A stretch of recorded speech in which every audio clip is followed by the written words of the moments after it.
नमस्कार दोस्तों, स्वागत है आपका आपके अपने YouTube चैनल जीएस जीनियस में। जैसा कि आप स्क्रीन पे देख रहे हैं, AI revolution will pace up unemployment in upcoming years. दुनिया भर के जो इकोनॉमिस्ट हैं, जो कि ये एम्प्लॉयमेंट और उससे जुड़े हुए क्षेत्रों के जो अर्थशास्त्री हैं, उन लोगों का मानना है कि आने वाले दिनों में जो आर्टिफिशियल इंटेलिजेंस है, जिसे हिंदी में हम कृत्रिम बुद्धिमत्ता कहते हैं, तो एआई रिवॉल्यूशन, एआई क्रांति जो आ रही है, वो आने वाले दिनों में बेरोजगारी को और अधिक बढ़ा देगी। पहले से कुछ वैज्ञानिक, कुछ विद्वान इस पर अपनी राय पहले से जाहिर करते आए हैं, लेकिन इसको कभी इतना सीरियसली लिया नहीं गया। लोगों का कहना था कि जो एआई के प्लेटफॉर्म्स हैं, उनको भी तो ह्यूमन बीइंग्स बना रहे हैं, तो कैसे एआई ह्यूमंस को रिप्लेस करेगा। आज इसी मुद्दे को अपने इस वीडियो में हम देखने और समझने का प्रयास करेंगे। लेकिन इससे पहले कि हम अपना वीडियो शुरू करें, आपसे हमारी रिक्वेस्ट है कि हमारे चैनल को सब्सक्राइब कर लीजिए, क्योंकि हमारे चैनल पर इसी प्रकार की आपके आसपास की, देश दुनिया की और आपसे जुड़े हुए जो मुद्दे हैं, उनको छोटे छोटे वीडियो के माध्यम से प्रस्तुत किया जाता है। तो चलिए मित्रों, देखते हैं ये जो एआई के कारण जो अनएम्प्लॉयमेंट का मुद्दा उठा है, ये सबसे जो ज्वलंत और सबसे जो लेटेस्ट एग्जांपल है, वो है भारत का। भारत में जो टीसीएस नाम की कंपनी है, टाटा कंप्यूटर्स की, टाटा की एक सब्सिडरी फर्म है, उसने हाल ही में अनाउंस किया कि वो जो है 12,000 एम्प्लॉयज की छटनी कर देंगे। 12,000 का फिगर आप देखिए और देखने के प्रयास करिए कि 12,000 लोग एक छोटी संख्या नहीं है। एक साथ 12,000 कर्मचारियों को कंपनी से निकालने का मतलब है कि अब उनका विकल्प कुछ ना कुछ और दूसरा ढूंढ लिया गया है। ये कोई ऐसा मैटर नहीं है कि 2-4 लोगों ने इनडिसिप्लिन किया, हमने 150 लोगों को निकाल बाहर कर दिया। 12,000 लोगों का मतलब है कि अब इन लोगों की जो है कंपनी को जरूरत नहीं है। ये जो काम कर रहे थे, वो काम करने का विकल्प ढूंढ लिया गया है।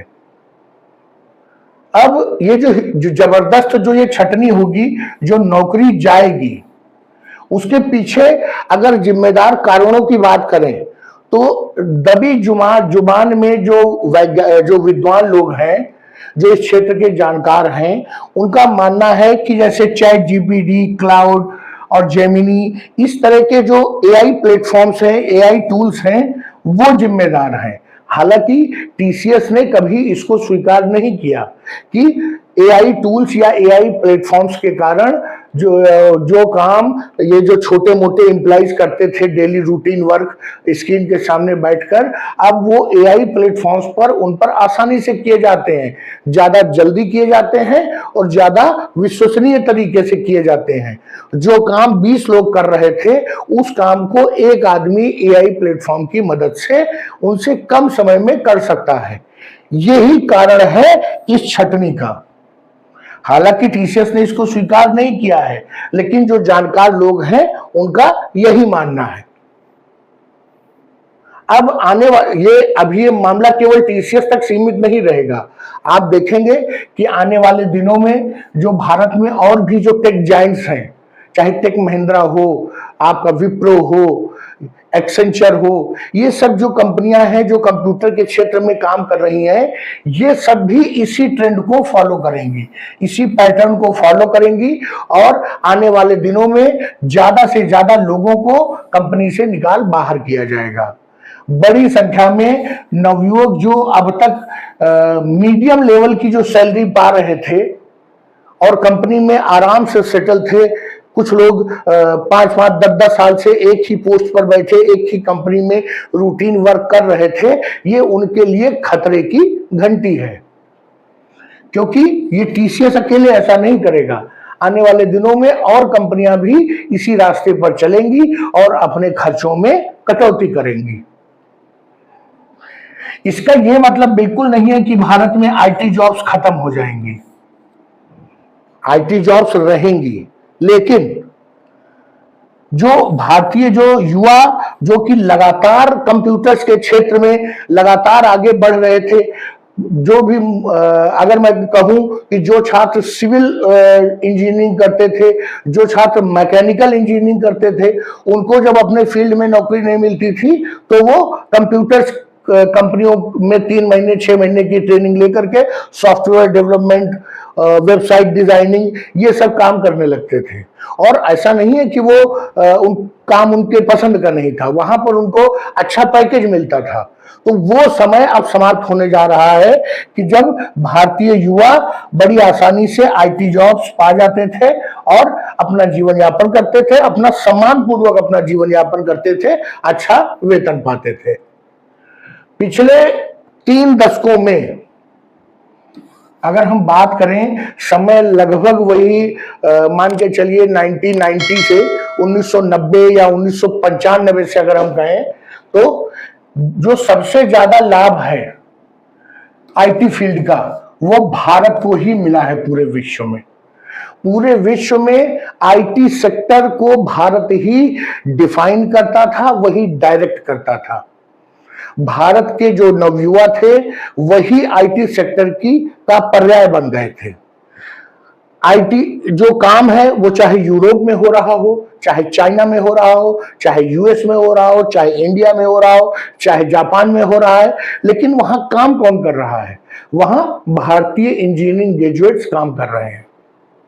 तो मित्रों, सबसे ज्यादा आईटी जो रिवॉल्यूशन हुआ इंफॉर्मेशन टेक्नोलॉजी कंप्यूटर साइंस के क्षेत्र में, उसका सबसे ज्यादा लाभ भारत को मिला। क्यों? दुनिया का कोई भी प्रतिष्ठान, कोई भी कार्यालय, सब सॉफ्टवेयर्स पे चल रहे थे, सब कोड्स पे चल रहे थे। बिना, आज छोटी सी छोटी दुकान में आप चले जाइए, बिना एक लैपटॉप, बिना एक डेस्कटॉप के वहां बिलिंग नहीं होती है। अब हाथ से बिलिंग नहीं होती है। आप मेडिकल स्टोर पे जाइए, आप जैसे कोई सामान खरीदेंगे, आपके हाथ में एक कंप्यूटराइज्ड बिल दे दिया जाएगा। उसका एक सॉफ्टवेयर बना होगा, उसकी इनपुट आउटपुट इन्वेंट्री बनी होगी, ये सब कुछ एक सॉफ्टवेयर बना होगा और उसी पर वो मेंटेन करते हैं। तो कोई भी कार्यालय, कोई भी ऑफिस, कोई भी दुकान, कोई भी बिजनेस अब सॉफ्टवेयर, कंप्यूटर्स, इनके बिना चलना संभव नहीं है। अब उसका कारण क्या था? तो सबसे पहला कारण था कि भारतीय जो नवयुवा था, जो कि शहरी क्षेत्र से निकल रहा था, मैं ग्रामीण क्षेत्र से निकलने वाले युवाओं की बात नहीं कर रहा हूं, जो शहरी क्षेत्र से नवयुवक निकल रहा था वो इंग्लिश में फ्लुएंट था। नहीं बहुत अच्छी स्पोकन इंग्लिश थी, लेकिन वो समझ सकता था, लिख सकता था। इसका सबसे ज्यादा लाभ भारतीयों को मिला। और आप देखिए, जो भारत में ग्रामीण क्षेत्र के भी नवयुवक पढ़ाई कर रहे हैं, उनका भी मन में ये एक इच्छा रहती है कि मैं भी अच्छी इंग्लिश बोलूं, मैं भी अच्छी इंग्लिश लिख पाऊं, समझ पाऊं। क्यों? क्योंकि भारत में ये माना जाने लगा था कि अगर आप इंग्लिश नहीं बोलते बहुत अच्छी, तो आपको अच्छी नौकरी प्राइवेट सेक्टर में नहीं मिलेगी। तो जो भारतीय युवक अच्छी इंग्लिश बोल पाते थे या उनको अच्छी इंग्लिश का ज्ञान था, उन्होंने इस आईटी वेव का फायदा उठाया पिछले 3 दशकों में। दूसरा कारण जो भारतीय आईटी क्षेत्र में छा गए पूरे विश्व में, वो ये था कि भारतीय नवयुवक कम पैसे में काम करने को तैयार थे। वही जो लड़का भारत में 10-20 लाख रुपए के वार्षिक पैकेज पे काम करता है, जब उसी को यूएस कंपनीज वहां ले जाती हैं, तो वो किसी यूएस के जो नवयुवक है, उसकी जो डिमांड है, जो उसकी चाह है, उसके 1/10 पे ही वो यहां से रिक्रूट करके ले जाते हैं। ये कारण था कि भारत के नवयुवक एक चीप लेबर की तरह आईटी सेक्टर में उभर के आए, और उसका उसी का कारण था कि पूरी दुनिया की आईटी फर्म्स ने इंडियन यूथ को अपने वहां हायर किया। ऐसा नहीं है, ये आज भी परंपरा जारी है, लेकिन आने वाले समय में इसमें कुछ मूल चूल परिवर्तन होने जा रहे हैं। उन्होंने क्या किया कि सस्ते में भारतीय जो आईटी जो एक्सपर्ट्स थे उनको सस्ते एम्प्लॉयज के रूप में हायर किया, जो दिन भर स्क्रीन के सामने बैठकर रिपीटिटिव टाइप ऑफ वर्क करते रहते थे। लेकिन अब वही काम एआई टूल्स के जरिए बेहतर, इससे भी सस्ते तरीके से और इससे भी ज्यादा इफिशिएंट तरीके से ये आईटी कंपनीज कर पा रही हैं। आज से जो 3 दशक पहले जिसे हम आईटी रिवॉल्यूशन कहते थे, इसको एआई रिवॉल्यूशन कहना उचित होगा। ये एआई रिवॉल्यूशन कुछ उसी प्रकार का रिवॉल्यूशन है जैसे लेट 18th और 19th में इंडस्ट्रियल रिवॉल्यूशन हुआ था यूरोप में, जहां पर मशीनों ने स्किल्ड लेबर्स को रिप्लेस कर दिया था। जो कपड़े बनाने का काम, जो सूत से कपड़े बनाने का काम, जो लेबर जो स्किल्ड मैन होते थे वो घंटों में करते थे, वही मशीन वैसा ही कपड़ा, उससे ज्यादा फाइन कपड़ा मिनटों में बनाने लगी। तो लोगों ने स्किल्ड लेबर्स को हटा करके महंगी महंगी मशीनें यूरोप में लगा ली थी। इसी का नाम दिया गया था इंडस्ट्रियल रिवॉल्यूशन। और अब एआई जो है वो जो सेमी स्किल्ड जो लेबर है उसको रिप्लेस करके एआई रिवॉल्यूशन की ओर हम बढ़ रहे हैं। आने वाले 2 से 3 साल में जैसे जैसे जो एआई टूल्स हैं उनके एडवांस वर्जन आएंगे, उनके और बेहतर वर्जन आएंगे, बेहतर प्लेटफॉर्म आएंगे, तब ये जो मनुष्य हैं ये और ज्यादा जो है इनके अंदर बेरोजगारी देखने को मिलेगी।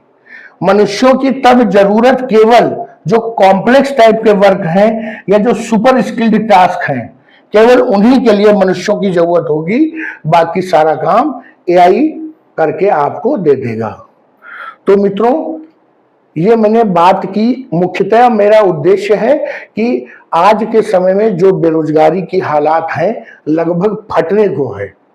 आप अपने आसपास देख लीजिए, हर 10 में 7 व्यक्ति या तो बेरोजगार हैं, या तो अनएम्प्लॉयड हैं, या अंडर एम्प्लॉयड हैं। और अगर ये एआई रिवॉल्यूशन आया तो आप ये जान लीजिए ये 7 से संख्या बढ़ के 9 हो जाएगी।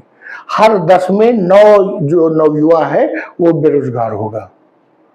जरूरत है कि हम अपने आप को आने वाली जो समय है उसके अनुसार, आने वाली जो जरूरत है उसके अनुसार अपने को बदलें, अपने को स्किल्ड करें, तभी हम इस मार्केट में स्टैंड कर पाएंगे।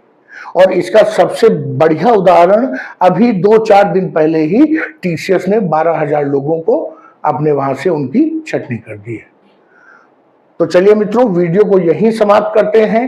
ये एक अलार्मिंग सिचुएशन थी, मुझे लगा इस पर आपको आगाह किया जाए। आपका क्या मानना है?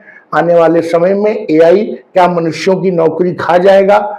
जो ऊंचे ऊंचे पैकेज पर जो हमारे टेक सेवी जो युवा हैं वो नौकरी कर रहे हैं, क्या वो बेरोजगारी के दलदल में डूब जाएंगे? आपका जो भी मानना है आप कमेंट बॉक्स में अपने विचार रखिए। आपसे उम्मीद करता हूं कि आपने हमारे चैनल को सब्सक्राइब कर लिया होगा। अगर नहीं किया है तो अभी भी कर लीजिए। हमारा वीडियो आपको पसंद आया हो तो वीडियो को लाइक करिए। नमस्कार।